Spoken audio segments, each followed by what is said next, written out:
Então, nós vamos voltar aí a nosso estudo sobre a providência. Agora há pouco chegou aí na nossa rede social o link para esse estudo, que é o estudo do capítulo 4, 5 da nossa Confissão de Fé, a Confissão de Fé de Westminster. E nós estamos falando do capítulo 5, que trata sobre a providência. Esse é exatamente o nome desse capítulo, da providência. E o capítulo da providência, ele está dentro de um escopo maior, que é o decreto de Deus. Então, estudamos há algumas semanas atrás sobre o decreto de Deus, e agora nós estamos vendo como é que Deus executa o seu decreto. E já vimos que ele executa o decreto por suas obras. Primeiro, a obra da criação, vista também há semanas atrás, e agora a obra da providência, que já há 2 semanas nós estamos laborando sobre ela. E hoje nós vamos para o parágrafo 4 do capítulo 5, que vai tratar sobre a queda, o pecado e a providência de Deus. Então, é um tema sempre preocupante, não é?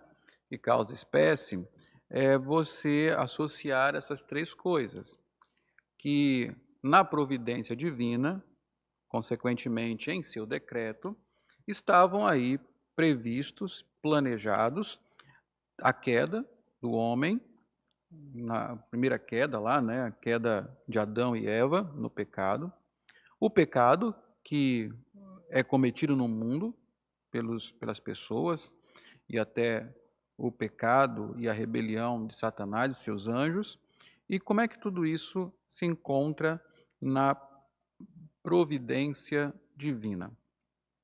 Então, a nossa confissão, ela não foge desse tema, porque é importante.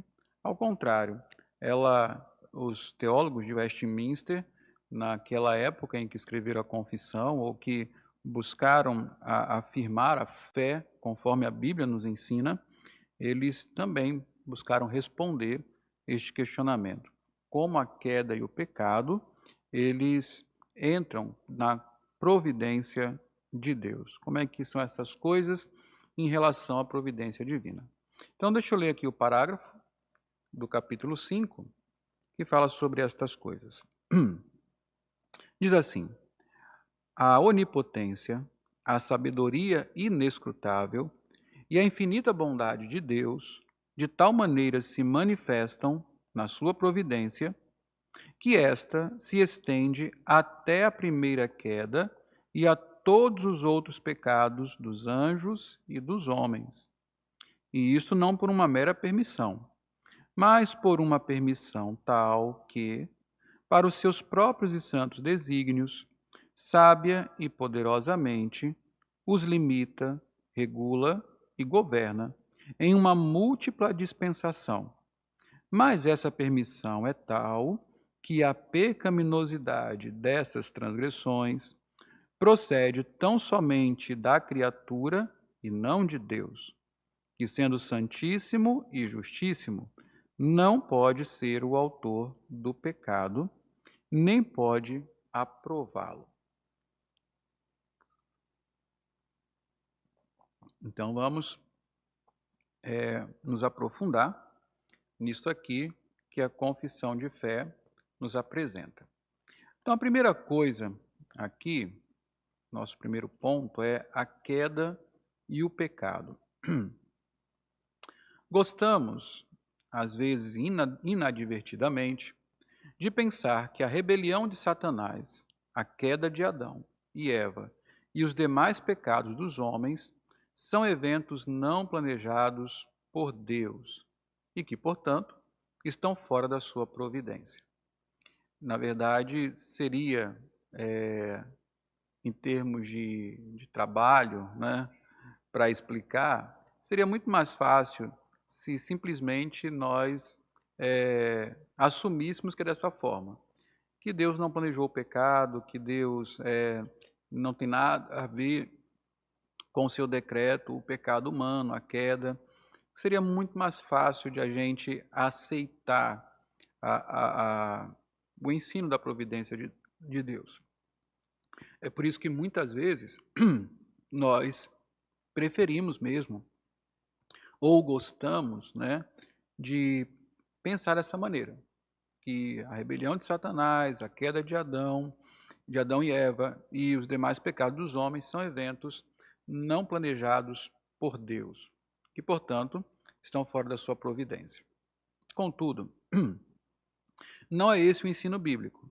Na verdade, o ensino das Escrituras afirma que a providência de Deus se estende até a primeira queda e a todos os outros pecados dos anjos e dos homens. Então, é o que nós encontramos na palavra de Deus. Ora, uma vez que o decreto eterno de Deus e sua execução por meio da obra da providência abrange todas as coisas, fica claro que isto inclui a rebelião de Satanás no céu e a rebelião do homem na terra. Assim, os pecados dos homens e dos anjos fazem parte de um plano eterno, sábio e perfeito de Deus, e por sua providência eles acontecem.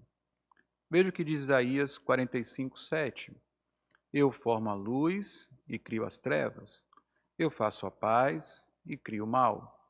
Eu, o Senhor, faço todas estas coisas.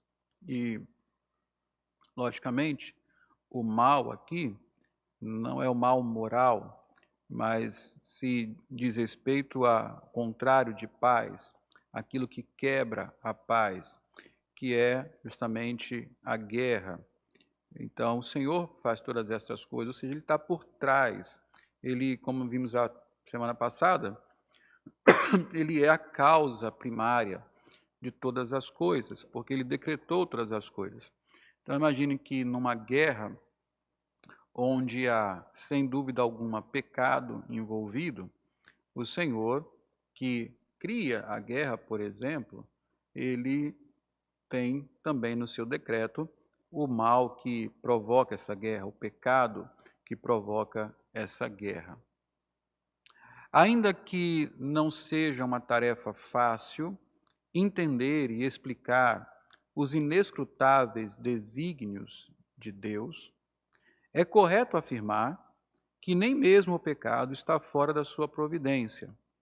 A Bíblia nos dá alguns exemplos. Antes de vermos os exemplos, veja que voltando um pouco aí, até o parágrafo da Confissão de Fé, parágrafo 4, que nós estamos estudando, veja que, de início, os nossos irmãos de Westminster deixam isso claro. A onipotência, a sabedoria inescrutável e a infinita bondade de Deus, de tal maneira se manifestam em sua providência, que essa se estende até a primeira queda. Então, veja que há um elemento aqui que nos indica que essa doutrina, ela não será possível para nós compreendê-la em sua profundidade e completude, justamente porque ela envolve a sabedoria inescrutável de Deus.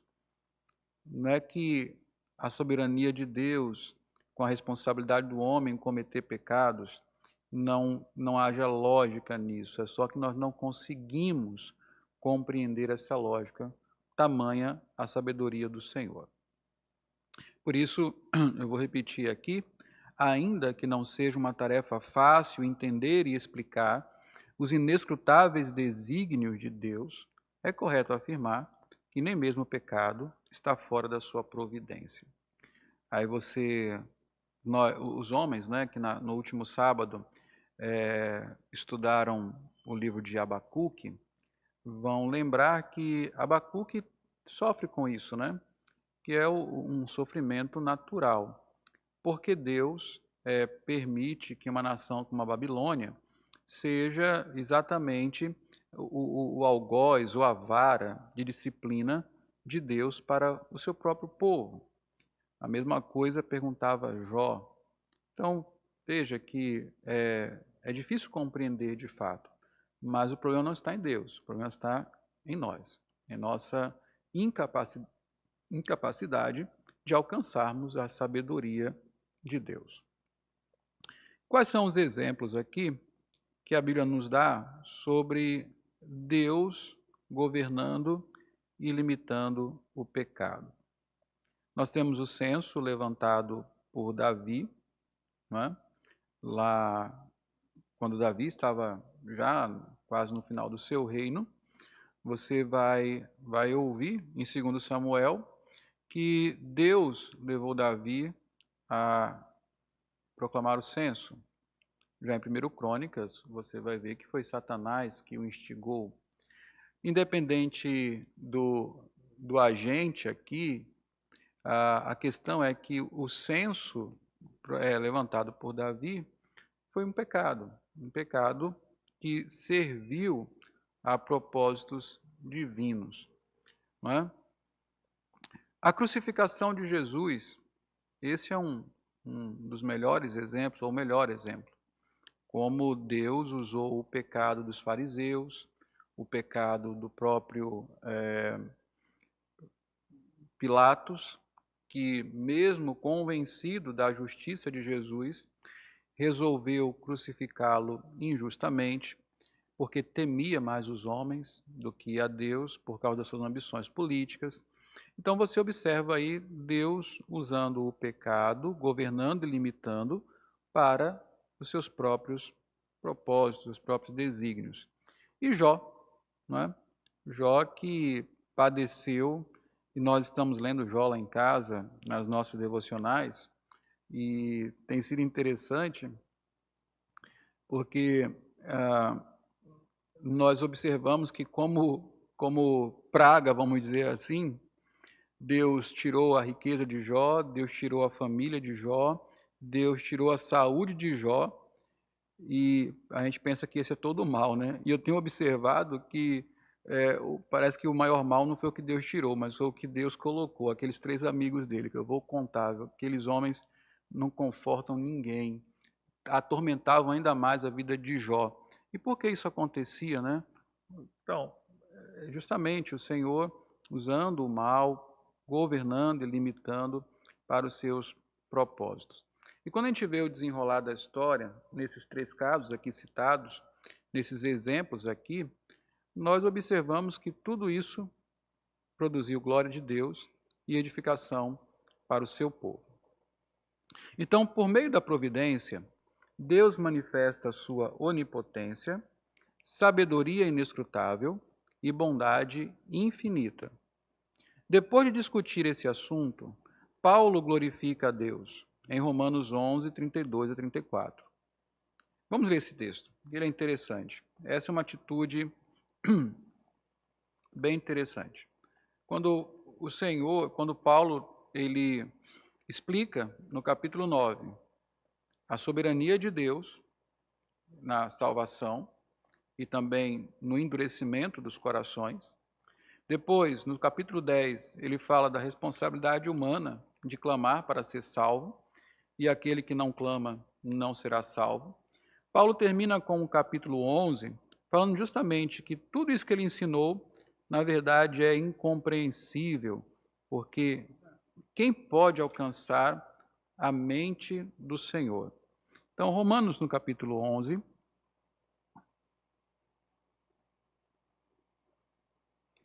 versos de 32 a 34.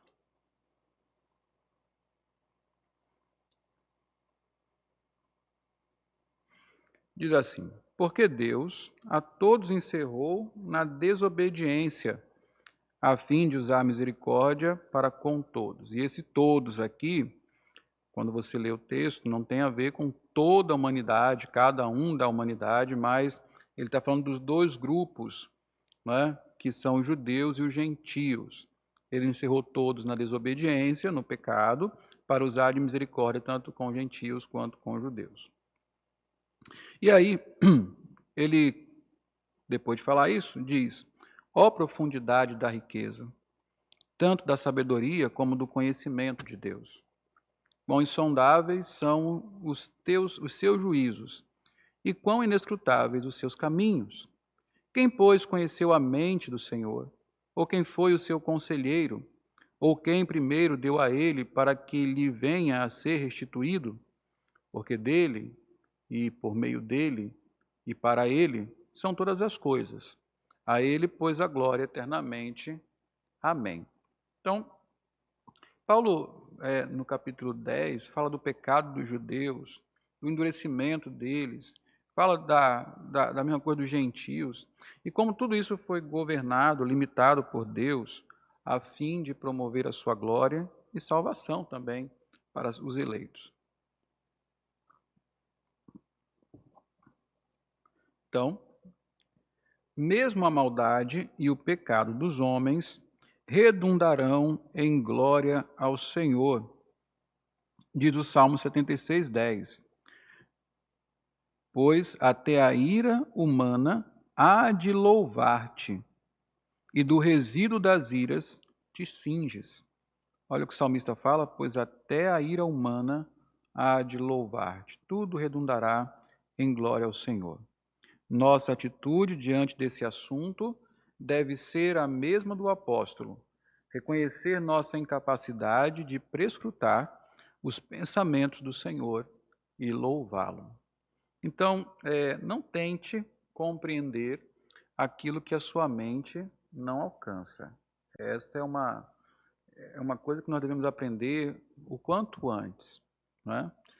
Quando a gente não alcança, quando Deus não nos quer explicar ou não nos permite compreender completamente a sua sabedoria, os seus mistérios, nós observamos na Bíblia que é assim mesmo. O que não está revelado pertence ao Senhor. A nós cumpre humildemente nos resignarmos à nossa posição de criatura e recebermos com fé que o Senhor é bom e sempre santo em todos os seus desígnios. Deus permite o pecado. Esse é o segundo ponto aqui. Deus permite o pecado. A expressão Deus permitiu é bastante usada na tentativa de explicar o pecado e o mal. Quando, por exemplo, nas tradições pentecostais, você vai ouvir muito isso, né? Há uma máxima nos ensinos pentecostais que tudo é permissão de Deus, né? Ou seja, tudo que quando eles falam muito isso em relação aos males que acontecem. Eles acontecem por permissão divina. E é interessante você observar o que significa isso numa linha doutrinária pentecostal e na linha doutrinária reformada. Então, a expressão Deus permitiu é bastante usada na tentativa de explicar o pecado e o mal. Ela nos dá a impressão de que Deus tem uma atitude passiva diante do pecado das pessoas, simplesmente permitindo que ele ocorra, ou, o que seria pior, se omitindo. Mas isso não reflete o ensino das Escrituras. Então, quando você ouve um pentecostal ou um wesleyano, um arminiano, né, falando sobre permissão divina, ele está falando de algo em que Deus não está envolvido. Deus está apenas olhando passivamente e não age de forma alguma para impedir aquilo. Não é algo que ele planejou, não é algo que lhe agrada, não é algo que ele quer, mas mesmo assim ele permite acontecer. Esse tipo de permissão não é o que a Bíblia fala sobre Deus permitiu, ou sobre quando a Bíblia fala sobre Deus ter permitido o pecado. Deus, sendo santíssimo e justíssimo, não pode ser o autor do pecado, nem pode aprová-lo. Ou seja, ele não se agrada do pecado, nem tenta ninguém a praticá-lo, nem peca. Entretanto, em sua providência, ele usa o pecado para os seus próprios e santos desígnios. A permissão de Deus é mais bem explicada desta forma. É o tipo de permissão que sábia e poderosamente limita o pecado. Deus governa sobre o pecado e pecadores. Deus decide até que ponto o pecado irá reinar e até que ponto ele será restringido no mundo dele e na vida de todo homem, mulher e criança. Pois até a ira humana há de louvar-te, diz o salmista no Salmo 76. Então veja que quem é que escreve aqui é o Desquirrune, ele fala exatamente isso. O que é a permissão de Deus? É que Deus governa sobre o pecado e sobre pecadores. Deus decide até que ponto o pecado irá reinar e até que ponto ele será restringido no mundo dele. Ou seja, não é uma atitude passiva, retirada de Deus, como uma atitude de Pilatos. Bom, eu vou lavar minhas mãos, vou ver o que acontece e depois eu dou um jeito de corrigir a trajetória. Não, ele está governando o pecado e governando os pecadores. E mesmo quando, tomar exemplo aqui de Satanás, faz algo contra Deus, ele não está fazendo nada além de servir ao propósito divino, porque as suas ações e tudo mais é governada pelo Senhor. E assim como as nossas também. Lembrando do estudo passado sobre Deus, a causa primária, e os meios como causa secundária, e esses meios envolvem inclusive as nossas decisões livres e responsáveis. Quando nós decidimos pecar, ainda que isso seja desagradável a Deus, isso é causa secundária para os propósitos do Senhor. Então, dois exemplos chamam a atenção para o fato de que, quanto ao pecado, Deus o limita, regula e governa em uma múltipla dispensação. Veja aí o caso de José. Ele sempre vai aparecer em questões assim, não é? Em Gênesis 50, 20, quando se desfecha ali a história de José, uma das confissões mais belas e importantes das Escrituras acontece ali. Na verdade, vocês intentaram mal contra mim, mas Deus o transformou em bem para salvar muitas vidas. Então, o que se mostra ali é exatamente que enquanto os irmãos de José estavam fazendo o mal, Deus estava, por meio desse mal, realizando o bem. Veja, não é que eles fizeram o mal e agora Deus estava, como num passe de mágica, mudando o mal em bem. Não. Enquanto eles pecaminosamente decidiam e planejavam o pecado, com todas as consequências maléficas do pecado, Deus que governa e restringe o pecado e o usa para os seus propósitos santos, estava realizando o bem por meio disso. Desse projeto maligno, Deus estava, por meio desse projeto maligno, ele estava executando o bem. Nós não vamos entender porque Deus escolheu dessa maneira, mas o fato é que serviu ao propósito do Senhor de realizar o bem, trazer salvação para muita gente, por meio não apenas, a gente olha para a história de José e pensa no desfecho dele, né?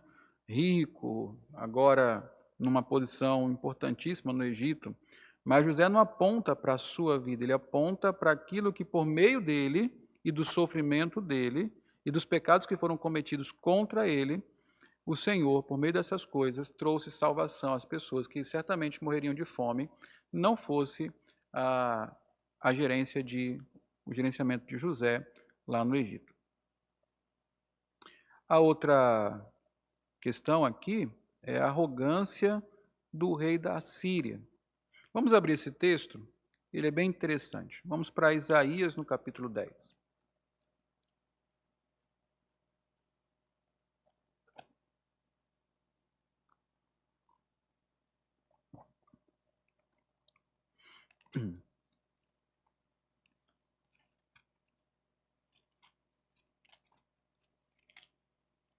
Isaías 10, primeiro versículo 6.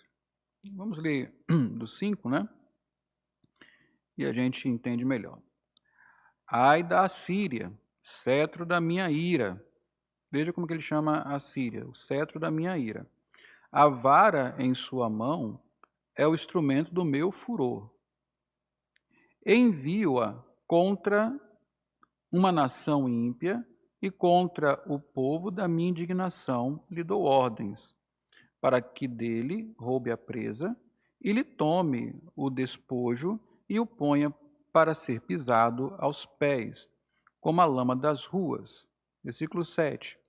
Ela, porém, assim não pensa. O seu coração não entende assim. Antes intenta consigo mesma destruir e desarraigar não poucas nações. Agora veja o versículo 12. Por isso, acontecerá que, havendo o Senhor acabado toda a sua obra no monte Sião e em Jerusalém, então castigará a arrogância do coração do rei da Síria e a desmedida altivez dos seus olhos.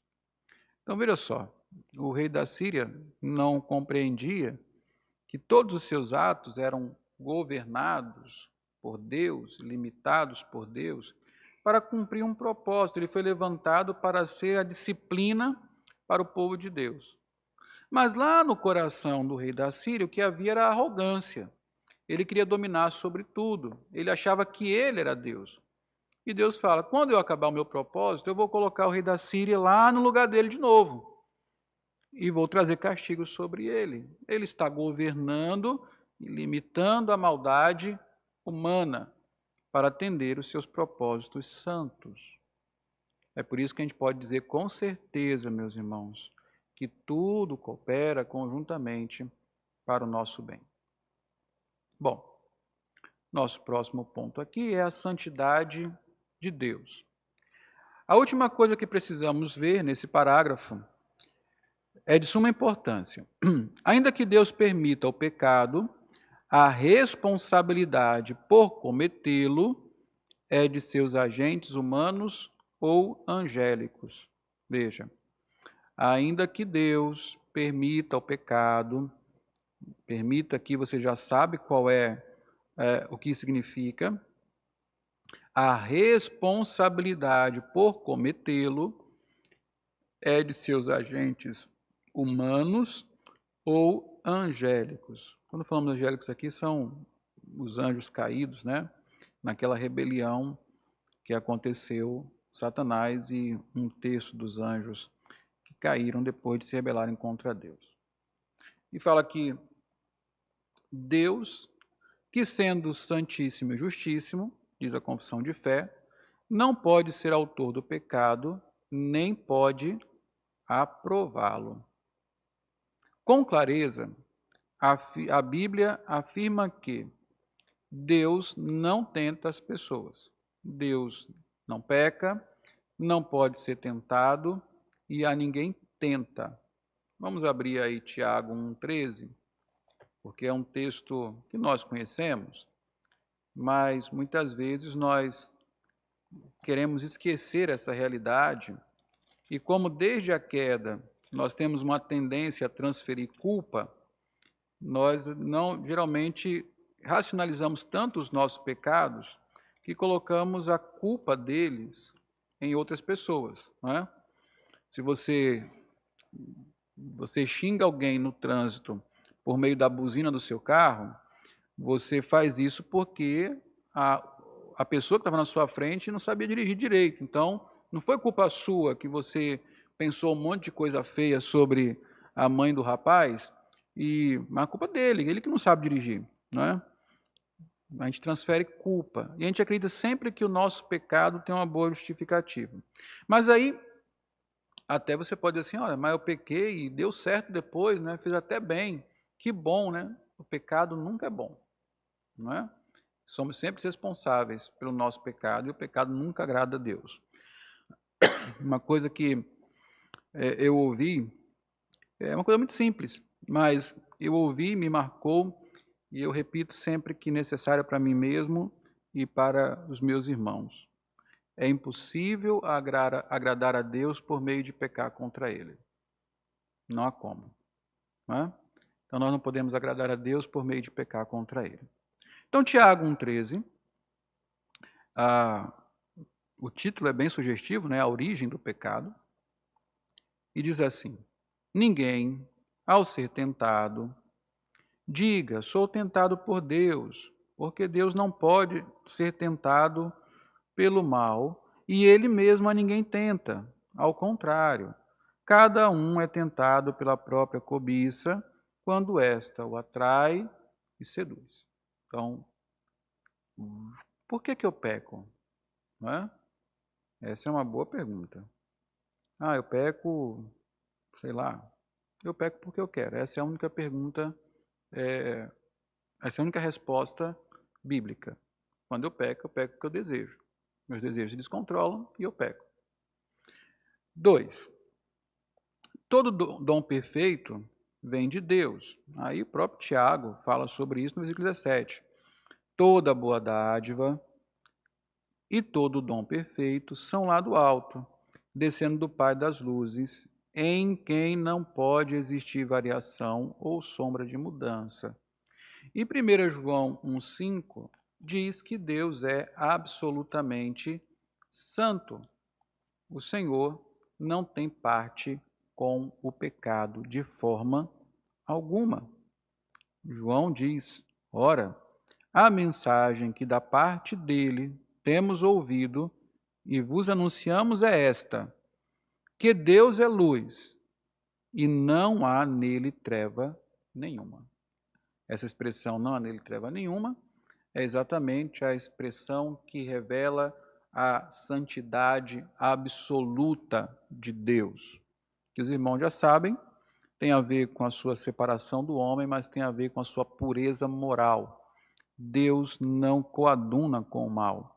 O pecado nunca irá agradá-lo e nunca será permitido por ele, mesmo quando este o serve. Então a conclusão é: saber que Deus governa o pecado dos homens e a maldade de Satanás deve nos dar segurança, pois mesmo quando pecam contra nós, a ação desse pecado estará dentro dos limites estabelecidos por Deus, a fim de nos fazer bem e glorificar o seu nome. Que maravilha isso, né? Às vezes a gente fica muito preocupado com as maquinações dos perversos, e é preocupante mesmo, né? Quando, há um tempo atrás, eu fui alvejado aí por maldades, pecados, né? Diretos contra mim, contra a minha família, e como isso traz angústia, né? Como isso traz preocupação, medo às vezes até. E quando você olha a doutrina da providência, você observa exatamente isso, que é impossível que não pequem contra você. É impossível que não lhe façam mal. Estamos num mundo caído, assim como nós pecamos contra outros e às vezes, querendo ou não querendo, fazemos mal a pessoas, assim também fazem conosco. Fazem fofoca a nosso respeito, nos perseguem, mentem, roubam-nos, enfim. É bom saber que os pecados que são praticados contra nós, eles estão sendo governados e limitados por Deus, a fim de nos fazer bem. Quando a Bíblia fala que todas as coisas cooperam para o nosso bem, é porque todas as coisas cooperam para o nosso bem, inclusive o pecado que cometem contra nós. Portanto, você pode descansar a esse respeito. Pode ter segurança que nenhum pecado que cometam contra você está fora do controle, do governo e do limite do Senhor. Isso lhe fará bem, ainda que seja desagradável, logicamente. Mesmo o nosso pecado será governado por Deus. Ele será usado para nos fazer mais humildes. Olha que interessante. Mesmo o nosso pecado será governado por Deus. Ele será usado para nos fazer mais humildes, mais dependentes de Jesus, mais vigilantes em oração, mais compenetrados na palavra e ambiciosos pela santificação do Espírito. Todo crente verdadeiro, ele conhece a sua pecaminosidade e, ao reconhecer a sua pecaminosidade, ele luta com as armas de Deus para vencê-la. Então, quando ele contempla o velho homem querendo ocupar espaço, quando ele contempla o pecado crescendo em sua vida, ele corre para mais junto de Cristo. Isso o faz ler mais a Bíblia e meditar nela, o faz orar mais, buscar comunhão, buscar santificação, clamar por misericórdia. Veja que até mesmo o pecado que existe em nós pode servir, sim, para a nossa santificação. Não se o praticarmos, logicamente, mas se estivermos engajados em lutar contra ele. O Thomas Watson, ele fala uma coisa interessante. Ele tem um texto que chama As Melhores Coisas e as Piores Coisas, justamente baseado em Romanos 8, 28, quando Paulo diz que todas as coisas cooperam para o nosso bem. E ele faz uma lista de coisas que cooperam para o nosso bem, as mais inusitadas. E tem um ponto lá que ele fala sobre o pecado. Como o nosso pecado coopera para o nosso bem. E ele faz uma explicação belíssima e bíblica, mas uma coisa que ele fala e chama atenção. Ele diz o seguinte: eu prefiro um pecado que me humilhe a uma virtude que me torne orgulhoso. E é exatamente dessa forma que muitas vezes o pecado que habita em nosso coração funciona. Funciona para nos humilhar, para que as nossas virtudes não nos tragam orgulho. O Thomas Watson fala que o pecado, nesse sentido, ele fura a bolha do orgulho. E é verdade isso, irmãos. É verdade mesmo. Qualquer benzinho que a gente faz, a gente já fica lá em cima achando que o céu ficou mais perto. E aí a gente cai e percebe que somos nada além do que pó. E como dependemos da graça de Cristo. É desagradável demais reconhecer a sua humildade, a sua pequenez, quando nós caímos. Mas o pecado serve para isso também, para nos humilhar. Na semana que vem, se assim Deus quiser, vamos falar da queda dos filhos de Deus, não é? E aí nós vamos ver como o pecado, essa permissão de Deus em permitir que um dos seus filhos se desvie por alguns instantes, por alguns momentos, é útil para a vida desse homem. Vamos adiante. Contudo, o pecado nunca é bom e nunca é agradável a Deus. Então nós estamos aqui, quando eu falo aqui do pecado que cometem contra nós, do pecado que nós cometemos, desta forma, pode parecer, olha, até que o pecado pode ser bonzinho, uma vantagem. Mas é sempre bom lembrarmos o que a Bíblia diz sobre o pecado. Contudo, o pecado nunca é bom e nunca é agradável a Deus. A natureza do pecado é destruidora. O pecado existe para matar. É o salário do pecado. São diabolianos. É assim que Jambânia chama os inimigos da alma, diabolianos, que são os pecados, né? Os agentes de Satanás em nosso coração para nos destruir. São diabolianos que residem em nossos corações. Devemos matá-lo em vez de viver pacificamente com ele. Se pecamos, a responsabilidade é nossa e sempre será errado. O pecado mata. Na administração do pecado humano, Deus trouxe salvação para seus eleitos. Pela iniquidade dos fariseus e Pilatos, Deus cumpriu seu propósito em Cristo de nos salvar. Incrível, meus irmãos, que a cruz ela aconteceu porque pecaram contra Cristo. Não foram apenas os pecados da humanidade, mas efetivamente, diretamente pecaram contra Cristo. O que Judas fez se não pecar contra Cristo? O que os fariseus fizeram? O que Pilatos fez? O que aqueles zombadores, cada um daqueles guardas fizeram se não pecar e pecar contra Cristo? E você observa que toda essa pecaminosidade humana conduziu Cristo àquele lugar terrível que foi a cruz. Mas é exatamente ali que Cristo venceu os nossos pecados. Então, tudo coopera para o bem dos eleitos. E o Senhor, em sua soberania e em sua providência, graças a Deus, graças a Ele mesmo, domina, governa e limita o nosso pecado e todos os pecados do mundo e os usa para a sua própria glória, para o bem de seus eleitos. Que o Senhor nos abençoe. Amém.